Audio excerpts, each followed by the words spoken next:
আসসালামু আলাইকুম, আমি নুসরাত জাহান লিয়া। কেমন আছেন আপনারা? আলহামদুলিল্লাহ, আমরা ভালো আছি। চলে এসেছি প্রতিদিনের ব্লগ নিয়ে। একদম হেলদি একটা সালাদ নিয়ে আসছি। আসুন দেখাই, শেয়ার করি অল্প কিছু উপকরণ দিয়ে এই শসার সালাদ। নিয়ে নিয়েছি এখানে 3 পিস শসা।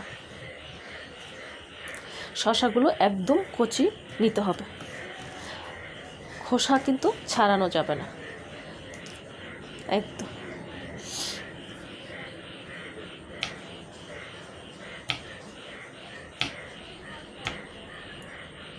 খোসা সহ এটাকে কেটে নিতে হবে পাতলা পাতলা করে। চাইলে একটু মোটাও রাখতে পারেন।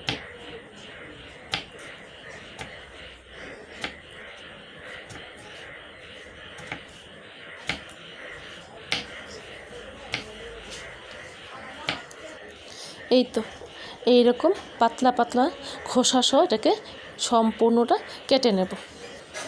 সম্পূর্ণ শসাটা কেটে নেওয়া হয়ে গেছে। নিয়ে নিচ্ছি একটা পেঁয়াজ। চাইলে পেঁয়াজটা বেশিও দিতে পারেন।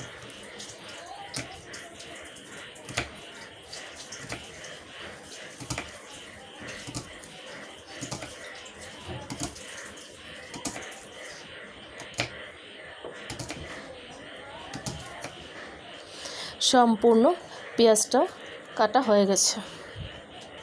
পেঁয়াজটা আমি একটু হাত দিয়ে এইরকম করে আধ ভাঙ্গা করে নিচ্ছি।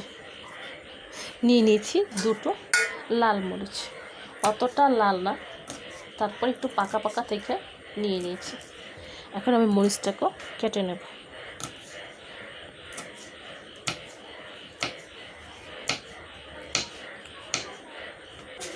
মরিচটাও কাটা হয়ে গেছে।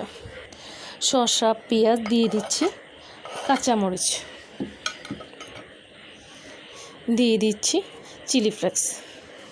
ঝাল যতটুকু খাবেন ঠিক ততটুকুই দিয়ে দেবেন। দিয়ে দিচ্ছি সয়া সস,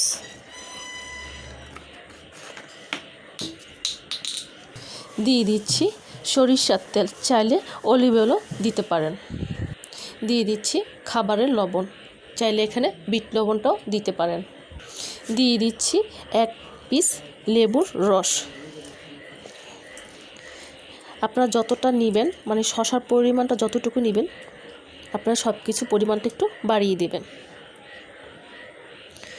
দিয়ে দিচ্ছি সাদা তিল। তিলটা কিন্তু ভেজে নিতে হবে।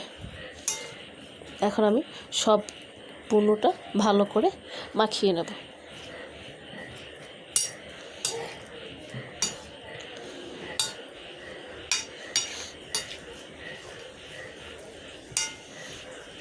মাখানোটা একেবারে হয়ে গেছে। আমি কিন্তু সাদা তিল দিয়েছি। সাদা তিলটা কিন্তু আমি আগে থেকে ভেজে নিয়েছি।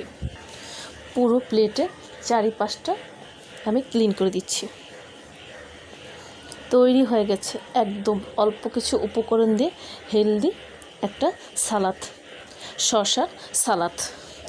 চাইলে খালি খেতে পারেন বা সবজি কিংবা ভাত পরোটার সাথেও খেতে পারেন এই সালাদটা।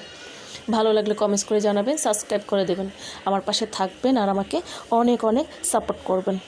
তো আজ এই পর্যন্তই। সব ভালো থাকেন, সুস্থ থাকেন, আবার আসবো। আল্লাহ হাফেজ।